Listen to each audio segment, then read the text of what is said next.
Some of you know me on the internet. Yeah, we do tissue culture. So for those of you who do know, I run an educational or science communication Instagram account called Sync Angel. If you're interested in any of the content that I talk about today, you can go there and check that out. I also have a YouTube channel called Zenthanol, named after the consultant group, and a lot of my best content about plant physiology and insect physiology and pests and that sort of a thing can be found there. And I try to make that content really available for newer and older cultivators who want to know this sort of information, because like in the last talk, Mr. Newmaster was talking about how new information and new technologies are coming up all the time. If you don't keep up on it, then you are going to be lost. Importantly, I'm also an advisory board member for the Cannabis Horticultural Association, not the Cannibal Horticultural Association. Right, so I want to talk to you a bit today about 5 facets of IPM. These are not the 5 facets of IPM. Different perspectives will require me to kind of change this up a little bit, but essentially the 5 basic ones that I'd like to talk to you about are the chemical, biological, environmental, physical, and cultural. The last one is really important because it brings them all kind of together. Chemical is pretty self-explanatory. Biological or biocontrol agents, they can be microbes, they can be parasitoid wasps, they can be predatory mites, they can be a whole bunch of things. And as we understand the ecological relationship between plants, microbes, and the whole hollow biome in general, we become aware of different methods of using them and also just different organisms in general. And depending on where we grow a specific crop, in this case cannabis, we might come across different generalist pests that we've never documented on before. In fact, some of the pests I'm going to talk to you about today are just those pests. So chemical agents, they can be natural chemistries and they can be synthetic chemistries. And natural chemistries derived from animals or plants can be very helpful, but the sort of issue with chemical agents in general, no matter what kind of an agent is that if you improperly use them, if you overuse them, or even if you underuse them in some cases, you can build up and select for resistance traits in your pest. If you do that, you can run into a big problem because that product then finally is not useful anymore. Right, so you have broad and narrow spectra pesticides, or chemical agents rather.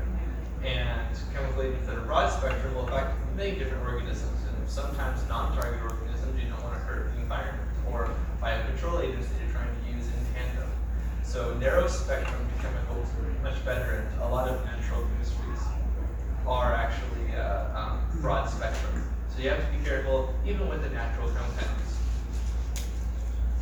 Biocontrol agents are kind of my favorite facet of the 5.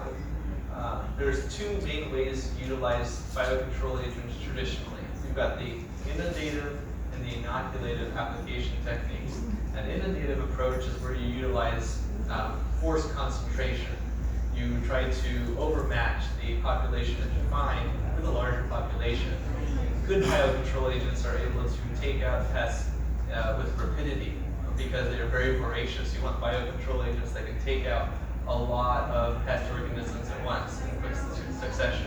Not all are going to have the same ability to do that. In certain environments, you're going to dictate whether they will be more or less able to do this.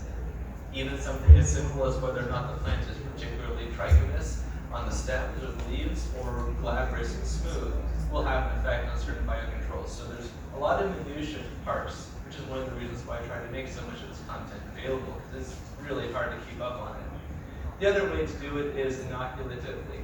So inoculative applications are ones where you try to put the biocontrol agent in the crop and kind of keep it there indefinitely. Some biocontrols are able to do this, other biocontrols you pretty much can't do this with, especially if they're commercially available and if they attack only the pests and they don't feed on other things which you can provide for them. In the case of predatory mice, this is usually things like pollen. Certain predatory mites like you see here, well, it's not here, but you can see that here the Persimilis mite is a type 1A predatory mite.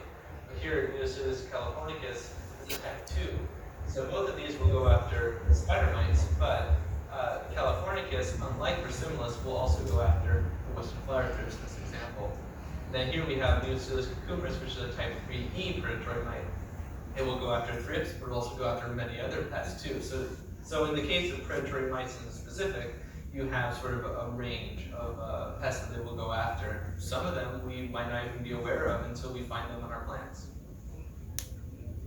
So environmental agents. When I say agent, I mean like a thing that you can do that's related to the environment. So that's what I'm referring to here.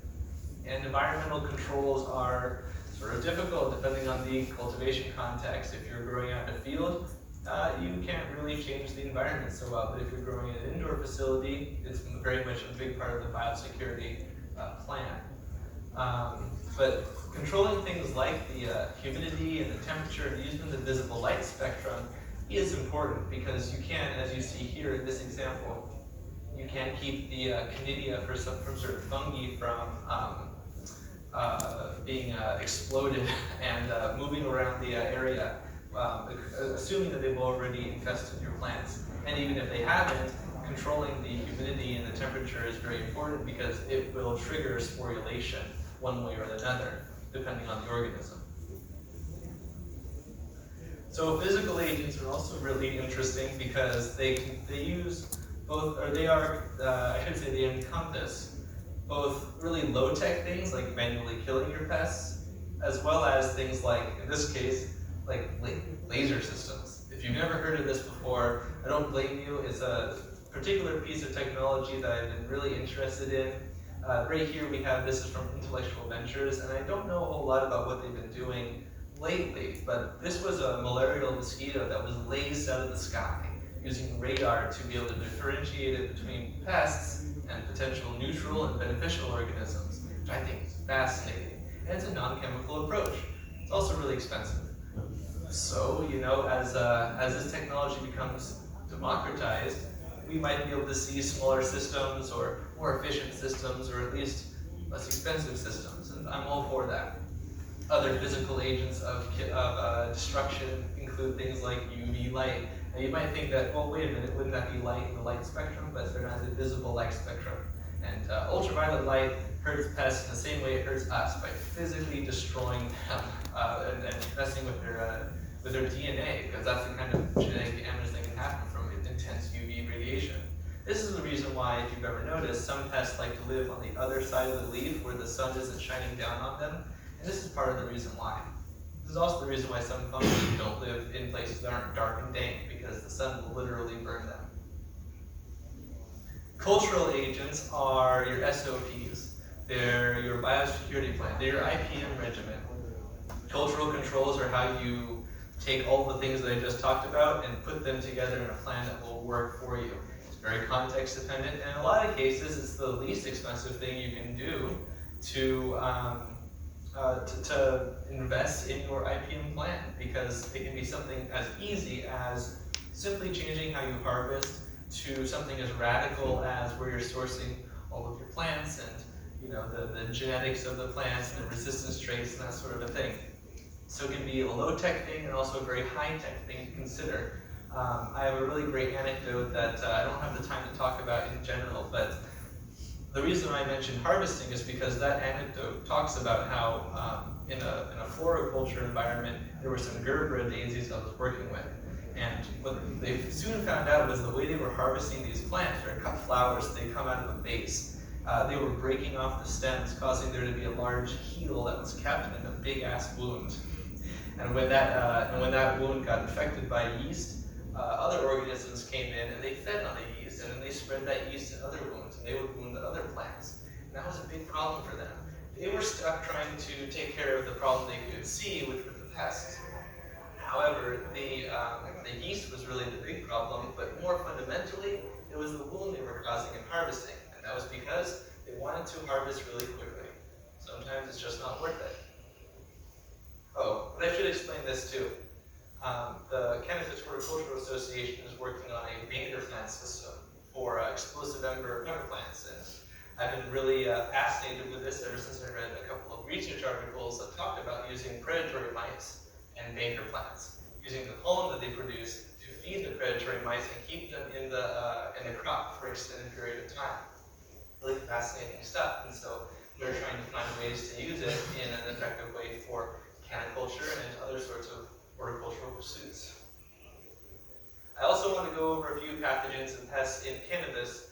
One of the big ones that's kind of a recent player is well, depending on how you look at it, the hop latent viroid. So it's not the hop stunt viroid, it's not the hop latent virus. Those are very different viruses, but the hop latent viroid was recently documented in, I believe, Dark Heart Nursery were the people who did it. And my understanding is that for a long time, people were receiving clones and other rootstock from this nursery, and they thought they were seeing symptoms that were very odd. And for a long time, nobody really knew what exactly it was. And then they come out and say that, in fact, they do know this hop latent viroid that causes these symptoms, and I believe they also patented the way to get rid of it. So there might be other ways to do that too in the future, but you have to consider that there are new pathogens everywhere, and depending on where we plant these plants, I'm going to reiterate, new organisms can come in that we have never documented before, so you should always keep a good visual record, and a good record when you crop scout about what you see, because sometimes you hear things, they might not be a nutritional deficiency or some other abiotic stress, they could be a new pathogen, especially if they're really weird. Speaking of which, you have the hemp phytoplasmas, which is something I've talked about a lot on my YouTube channel. I feel like it's something that's not being given enough credence. So please pay attention to the hemp phytoplasma information that comes out. I have videos about them. They are found in Iran, China, India, and also in North America. And these phytoplasmas, they're pretty much incurable in most cases. You might be aware of the citrus greening disease, especially if you follow my Instagram account where I talk about this phytoplasma that's wiping out citriculture all across the United States. I see some people who are nodding their heads about it. Yeah, it's a big problem. I think one statistic was that citriculture was down like 70% after like a decade and a half in Florida, I want to say. Yeah, so it's a big deal. And the really big issue about hemp phytoplasmas is not just the damage they cause, but also the fact that they can be passed into seed.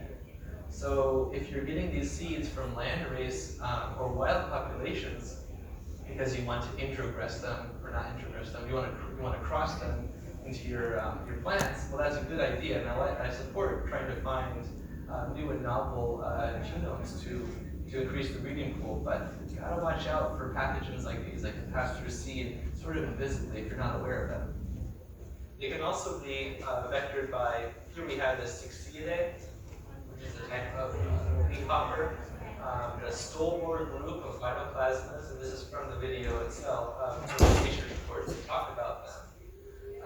These insect vectors, again, they might be new to wherever you're growing your plants, and they happen to have a pathogen, and then you decide this is a great place to plant, and then it's not. And then you get pests you've never dealt with before. So again, just to reiterate, these hemp phytoplasmas are incredibly pernicious, and I think that we will be seeing more and more examples of them as cultivation becomes much more popular in North America and other parts of the world. Here's an example of some of the damage associated with at least one type of hemp phytoplasma. There are several. Here we can see the weird figure A here, little leaf, internode shortening, witch's brooming and dwarfing symptoms. Witch's brooming is also seen in other horticultural crops. It's when the plant tissues grow really chaotically and wildly, so it's a very obvious symptom. And you can see here that, oh yeah, I highlighted this because this is the first report of the 16SR9 phytoplasmas in hemp, and this was from Zargon in Iran. Stichiocephala pacifica, the Pacific buffalo treehopper, is an organism that is native to the California coastline, but I've also seen it in other parts of the world because people have been nice enough to share pictures of them and also send in samples. It is an organism that is well known as a problem in, I think my went off, but I'll just project my voice and talk about how the Stichiocephala, how it goes after cannabis, but it also goes after grapes, hops, and other sorts of crops. The major damage it causes is not from phloem feeding on the plant, the sap. but it was actually from the oviposition, which you can see right here as it slices into the cambium, into the heartwood of the plant. And it lays its eggs in there. And then as the wound starts to heal and close over, the wound gets larger and larger, and then other organisms can come in and either shelter in that wound, or the wound gets infected, the whole branch dies off. So it's not something you want to really be dealing with. Although if your plant is annual, you might not have to deal with it as much. But if you have a particularly big population, it'll still be quite deleterious. Golovinomyces cichroserum is the lettuce powdery mildew. It gets that name because it does infect lettuce, but also infects other kinds of plants, including Asteraceae, like composite flowers and sunflowers and things like that. This particular organism was confirmed on, I want to say, I shouldn't be forgetting, but I want to say it was purple kush or something like that. Pineapple kush, but they were able to inoculate it on other plants and show this mechanical transmission from one plant to another. So again, different powdery mildew species can have various sensitivity to certain controls, but also certain strength and certain humidities and temperatures. And the more generalist a pest is, the better it's able to defeat the defenses of the plant. So in the case of powdery mildews like these that are more generalist, you have to consider your environment, your property. What are some plants that could be being host to the powdery mildew, and then can then ingress into your crop area. If you have good control over your property, or if you have a large property with which you can crop scout, I would highly encourage you to look at the plants that you do have on your property and decide, are they actually doing something useful? Because they can be. They might actually be attracting other beneficial organisms or that sort of thing. But if they're not, it might be better to just cull them. Cannabis cryptic virus is also another interesting organism to talk about. It is also seed transmittable. And it's called the cryptic virus because it is cryptic. It's not apparent that you have it when you do. It's also, as far as I understand in the literature, which is very sparse, and some of the stuff I'm talking about here may be irrelevant in 1, 2, or even 5 years. But it was actually found on accident when people were looking at, the researchers rather, were looking at a totally other virus, I believe, in cannabis, because they were using cannabis as a boost for a different virus, I believe a hop virus. And they found these viroids here, and it was very odd. They were like, what's that? And they took a look at it. Now we know what cannabis cryptic virus is. So yeah, new viruses, new organisms. Again, I'm just going to reiterate it because it's very important. They come from everywhere, and you just have to keep testing.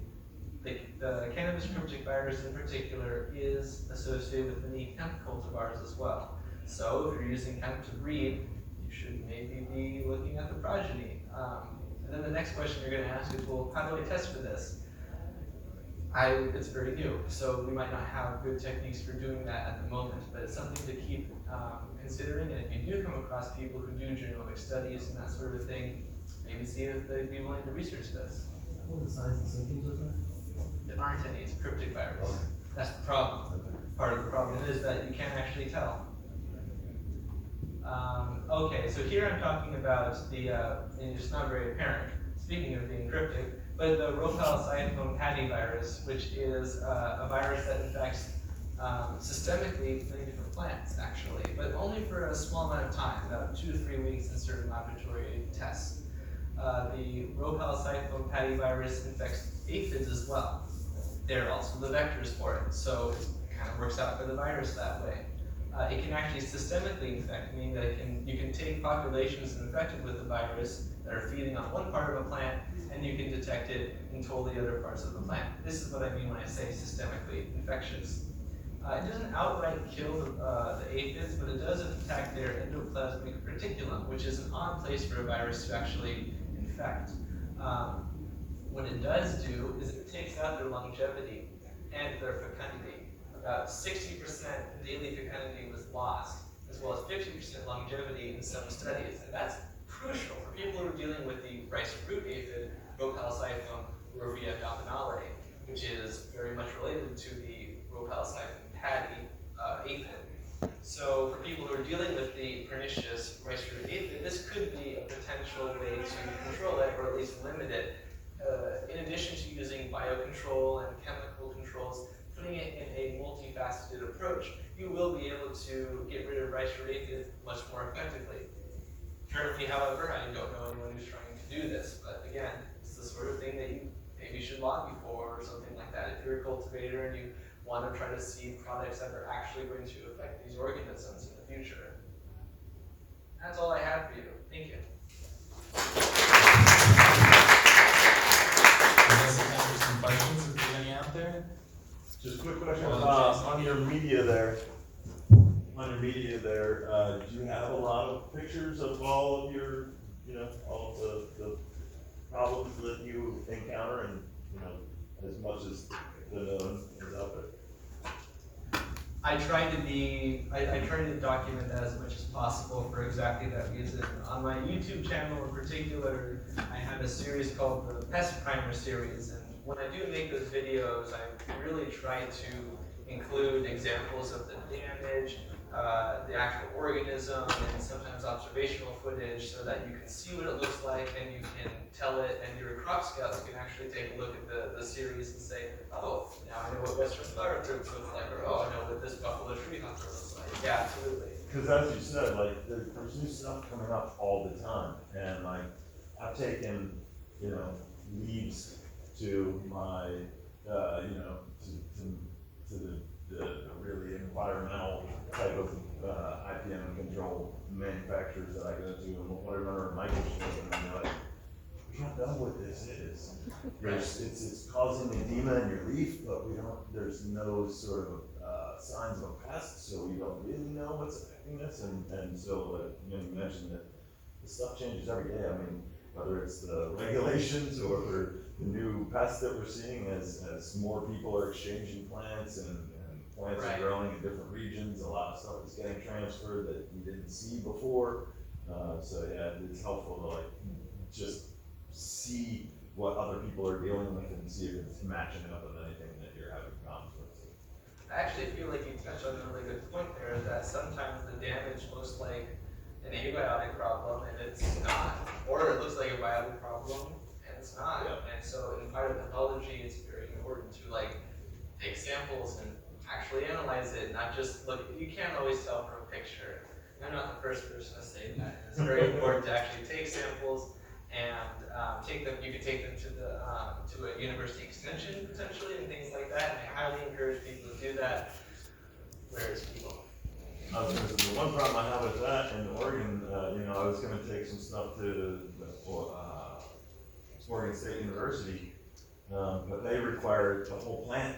And when you are in the legal system, now it's metric onto your farm, you can't take them the whole plant. It's a little bit of catch-22. It's my hope that that sort of thing changes for that reason. Yeah, for sure.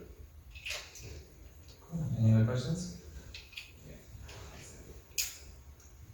If you were trying, I'm an IPM person, but I just got into this field not too long ago, and I'm here to continue my education, and I'm wondering what other resources you would recommend me source out in order to improve my education.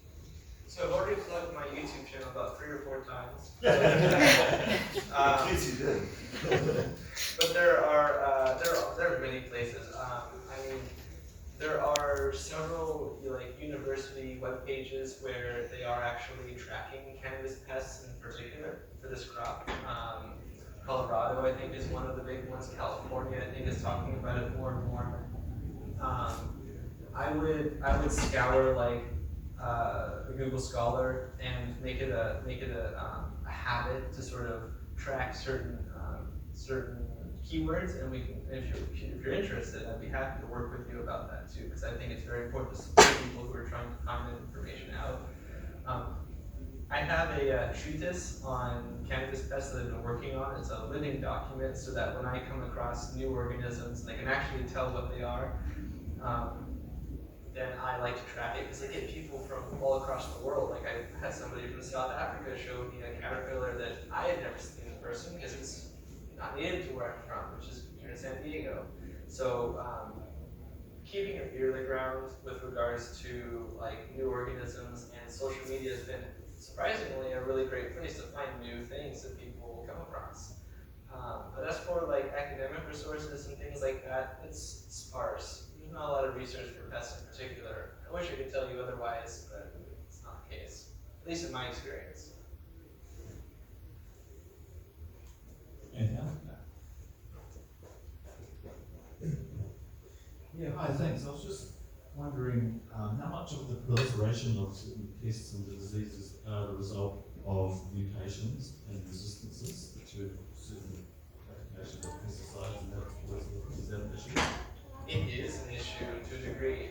There's this process called hormonal ligosis. Hormonal ligosis is when something is a reaction in which something that was supposed to be detrimental to the organism has the opposite effect. And usually this is shown in fecundity increasing or some other physiological response like that. Two-spot spider mite, Tetranecus hirtisi, very, very common, many, many plants. I think it's a midicloprid, not that it should be ever applying that on cannabis, but the midicloprid and some other compounds do cause this effect. And the reason why I bring it up, it's not because I think people should be using neonicotinoids, but because we don't really know always why, exactly what the mode of action is and why the physiological response is the way that it is. But there are examples where pesticides have that negative effect.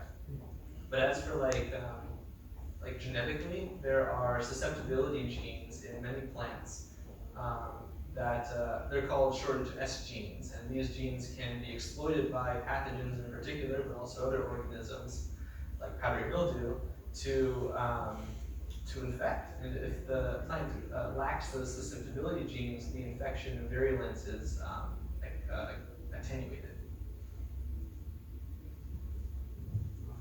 Hi, I was wondering from your experience, what works best to combat aphids? Like, well, it's a two-part question. One is, if you have a complete outbreak, so how do you control it on IPM? And part two would be is, what kind of IPM would you do for preventing infections? It's a great question. Unfortunately, I'm going to have to give you my favorite response, which is that it's context dependent on the species of aphid and what resources you have that are available to you, and a bunch of other things. Yeah. But I don't want to give you a super secret, so it really just depends. And as we become more aware of what species of aphids do infect cannabis, and I think this will be a non-exhaustive list for a long time. Even for crops that we've been dealing with for hundreds of years, even thousands of years, we don't know all the pests and haven't documented all of them. And sometimes it changes over time due to selection pressure. But in my experience, I think that as long as you're dealing with just a foliar aphid and not an aphid that also goes into the root system. I'm sorry, I meant root aphids. Oh, you meant root specifically, yeah. Sorry about that. No problem, no reason to be. So it's really difficult, it's a pernicious pest. I would try to use a multifaceted approach. This is one reason why crop scouting is so important. If you can get the population early, and you know, or you can confirm that it's a smaller population, then you can control it better always. I've used blueberry bassiana products pretty effectively as a drench, but I think it's really important to be very aggressive with it, to not just assume that especially a bioinsecticide, or in this case, bioinsecticide, I suppose, is going to one and done it. Being aggressive, and then also using many other techniques, like I detailed here, like if your temperature is really high, a lot of aphid species, including the rice root aphid in particular, I have a pest primer on the rice root aphid if you're interested. They don't respond very well to temperatures over 30 degrees Celsius. So like if you make the temperature really hot for them, and the plants can actually take that, they can be resilient. And then also be aggressive with blueberry bassiana. And then also maybe even utilize sulfur if you can, like a wettable sulfur agent. That's pretty insecticidal too. But at the same time, if you do that, you can't use other biocontrols that are going to be affected by that. So it really just depends on what's possible for you. Hopefully that's a good enough answer.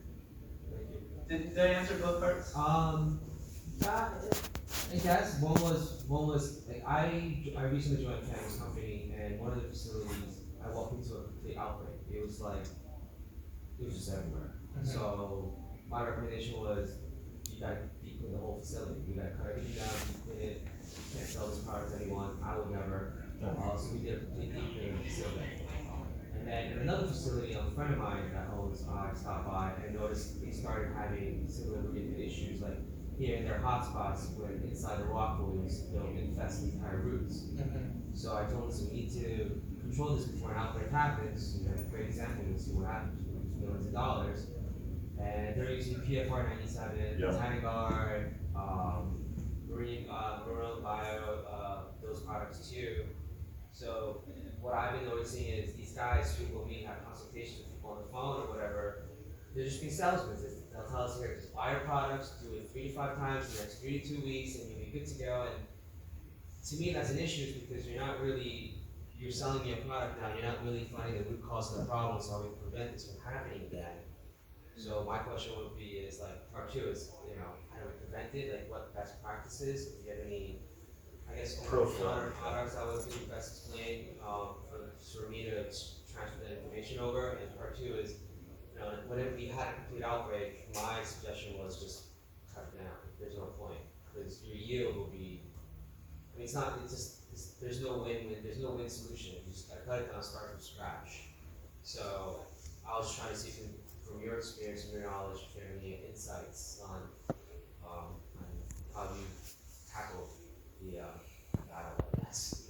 I am also running into the exact same situation that you have, where I come in and it's damage control. Yeah. It's already a huge problem. They weren't preventative enough, or they didn't consider to even be so. Yeah. Sometimes, a lot of times, people will try to put good money after bad, and they're not familiar with the sunk cost fallacy, or they try very hard to forget it. And in that case, you can run into an issue where for most cases, the appropriate decision, like in my opinion, the one that you suggested, is just not going to be acceptable to those people. And in that case, you run into the general says this, but the person in charge of the general says, I'm just not going to do that. Oh well, maybe you won't win that war,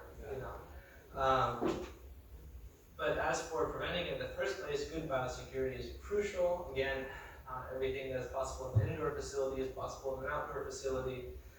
So it's really going to be context-based. And let's talk about it after this, because that's a really important question, and it's one that I can't really answer without more context, always. But I appreciate it. I'm just wondering what's your idea for the best protection against thrips, actually, and how to spot the first signs of thrips, both indoor and outdoor. Sure, absolutely. So thrips are quite small, but there is like insect netting, for example, in walls and things like that you can utilize so they just don't get in. Lots of organisms, lots of pest arthropods, so aphids and whiteflies and thrips and things like this are what are called aeroplankton, which means that they get caught up into the air, into the troposphere, and then they travel a long distance, not necessarily on their own power. Even some of these organisms, like nestomite and broadmite, don't even have wings. They're very small, like 200 microns. So they're going to get up into the spores too. So thrips are also called thunderbugs, and the reason for that is because they're associated with lightning storms. When the air pressure changes, the wind changes, and that's why. So thrips coming in from the air is a big thing to consider. So being able to keep things from getting onto your crop by using a physical barrier like a mesh screen or something like that is very helpful. As for damage and other indicators, most thrips have kind of a sort of a liquid frass. They don't really create like pellets or things like that, and they're like kind of like black droplets that I sometimes see on the tops and the bottoms of leaves. You'll also see what's called stippling. Thrips actually, as far as I understand it, most thrips, and there's like 5,000 of them, 5,000 different species. They actually have they have mandibles that aren't